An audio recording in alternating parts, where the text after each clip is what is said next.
Hi Gemini, welcome to your reading. If you're new to the channel, I do timeless readings, which means that whenever you find this video is when you're meant to hear the messages within it.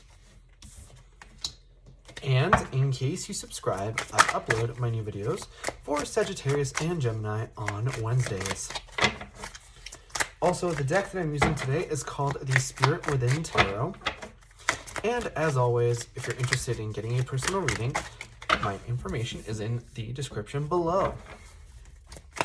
Also, I do want to give you guys a heads up, just because I do see a lot of cards that flipped over. Sometimes the cards like to flip over in the deck. I do see them. However, I usually only take cards that jump out like these ones have. And my goal here is to get you guys roughly 8 or 9 cards, and then we can get started with your reading. So I'm just gonna try to pull 3 more cards here, and then we can get started. I can't remember if I mentioned this or not, but usually if they come out in groups that are too big, I'll go ahead and put them back and then continue shuffling.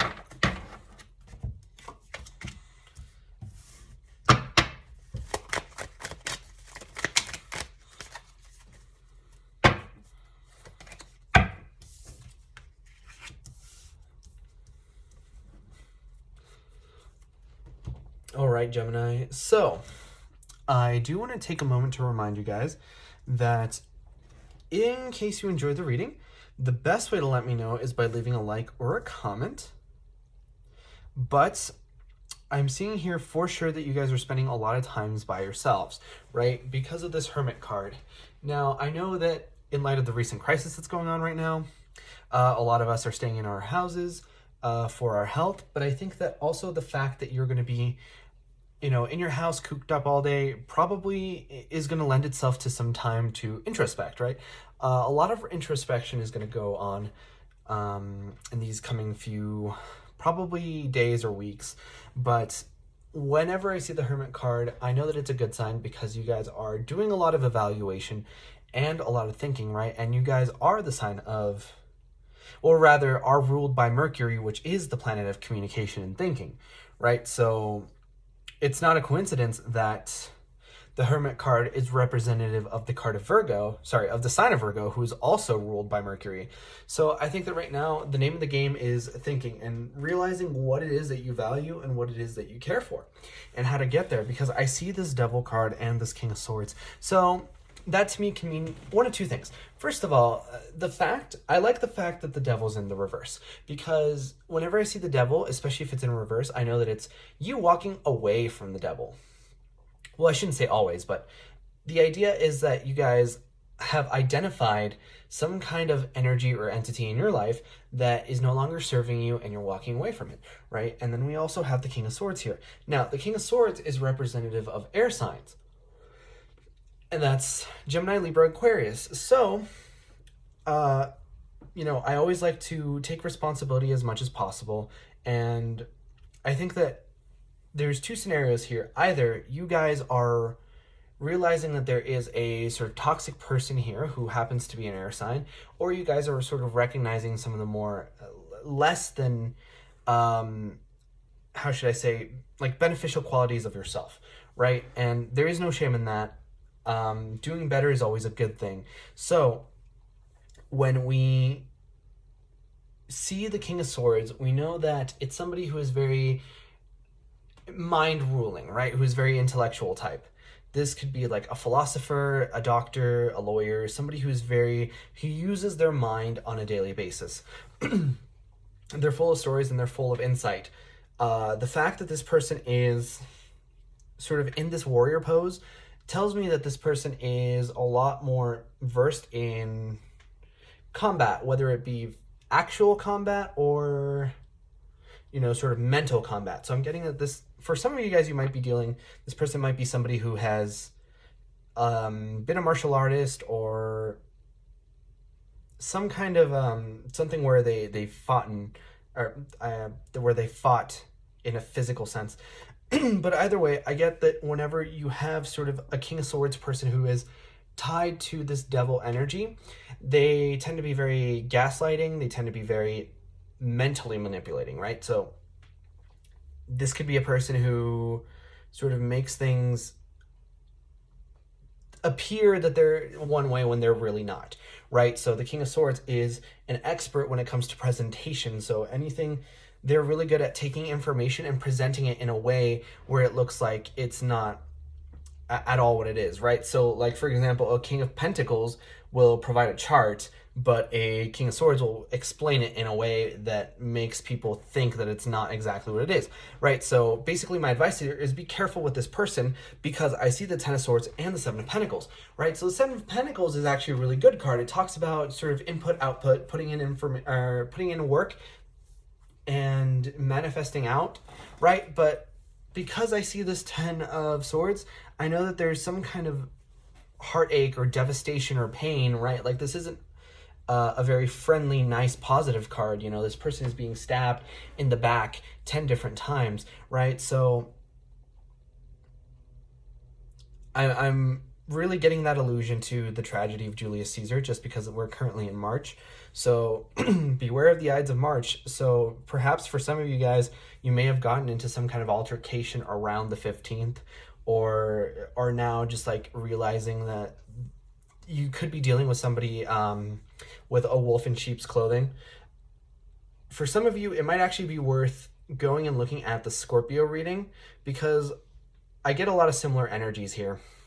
But either way, with this Ace of Pentacles and with this Three of Cups, I'm getting that you guys are celebrating some kind of a new beginning, right? The Ace of Cups is, the Ace of Pentacles is always a good card to have, because it talks about stable beginnings.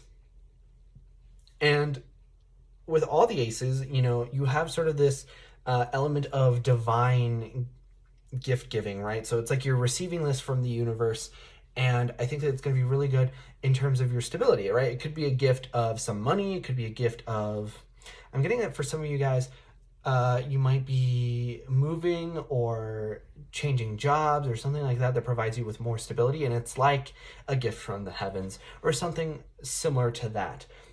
For others of you, it might be a little bit more 3D, where it's somebody else that's helping you, and that's why you have sort of this reunion card, because to me, the Three of Cups is always sort of that card of going out with your friends, having a drink, having some fun, right? And, you know, you can see these three people dancing, so I feel like it's somebody who you have to be a very close friend is helping you out and helping you receive the stability. And you know, I see that you guys are going to be really grateful for this Ace of Pentacles, no matter what it is. So do know that when you put gratitude out into the universe, it just brings more abundance into your life. And then we also see here the Three of Wands with the Nine of Swords.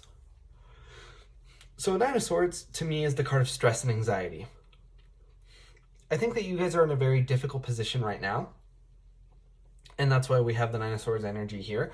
That position is making you feel very stressed and very anxious, especially during night. I feel like you guys are having a very difficult time sleeping at night right now, and I wouldn't be too surprised if your thoughts are just racing constantly and you don't really know what to do about a certain situation, because we have the Three of Wands here. Now, the Three of Wands is usually a really good card. It talks about sort of you've taken action, you're waiting to see what the results are, you're waiting for that sort of first wave of feedback, but because it's in the reverse, it tells me that you're not really actively waiting, right? I feel like you guys are in a position where you feel like you weren't entirely prepared, you couldn't really do what you wanted to do, and now you're just waiting and hoping for the best, right? It's like if you could have had your way, things would have gone this way, that way, and things would have been different, but like this is the kind of the situation that you're like stuck with, is what I'm getting. And that to me feels very unfair. And this whole reading just kind of feels unfair, right? Because right down to the Nine of Swords, the Ten of Swords, this King of Swords, like there's a lot of this swords energy here of somebody who's very much like making your life a living hell. And it's actually no coincidence that I used the word hell, because I'm looking at this Devil card, and I promise you that I didn't say that specifically because of that. It just kind of was a word that it happened to roll off the tongue. So I'm getting that for a lot of you guys, things are going to be a little bit different once we start to see this Ace of Pentacles. Things are going to be different, and you're going to see a lot of positivity, because I feel like every sort of group, like these columns that I read, every column that has to do with another person, like this one, and this one, has negativity in it. But the ones where they have to do either with you and you alone or you and the universe, there's happiness, positivity, and abundance. So I'm thinking that you guys are gonna really have things go your way, even if it takes a little bit longer. And then your final card here is the Ace of Swords. The Ace of Swords is a little bit negative, especially since you guys are an air sign. I would have liked to have seen this in the upright, but either way, I'm thinking that this Ace of Swords is still sort of like the calling in of clarity, of mental stability, right? Of just lack of this mental fogginess. I feel like there's a lot of things in your head that are kind of bouncing around and you don't exactly know what to do with because you don't have all the pieces of the puzzle. But I feel like as more pieces of the puzzle get revealed to you, you're going to be able to make much more astute isn't the word, much more like educated guesses, I should say. Like right now you're like blindly guessing because you don't have all the pieces. Once you start to get more pieces, you're going to be able to make educated guesses. And then once you have the whole piece of the pie, all the information's out on the table, you're going to be able to make decisions that you know are absolutely right and decisions that you're happy with. And that's why this Ace of Swords is in reverse, is because even though that's where you want to get to, it's not quite there yet. There's a blockage here with your sword. But once you take this time, because I see this Hermit card, so I think that you guys should take some time to really stay in, both physically and mentally, and rest. That's going to provide to you the more sort of mental power to have the sword in the upright to where you can have everything be done, right? So in short, I think that you guys are not exactly aware of everything that's going on, and that makes it difficult for you guys to make really, I don't want to say correct decisions, because you're not doing the wrong things. You just don't have all the information, so you can't have like the full picture, right? So that's issue number one, is not having the full picture. And then issue number two is this person who has devil-like qualities and, what should I say? They have devil tendencies. Either way, that was your reading first time around, Gemini. If you enjoyed, please leave a like or a comment because it really helps out the channel. And I personally really love to know if these readings resonate with you guys. But like I said before, I upload my new Gemini videos on Wednesdays. But in the meantime, you guys are more than welcome to watch any of my other timeless readings that I have up on the channel. And with that being said, I hope to see you guys next time for your next reading.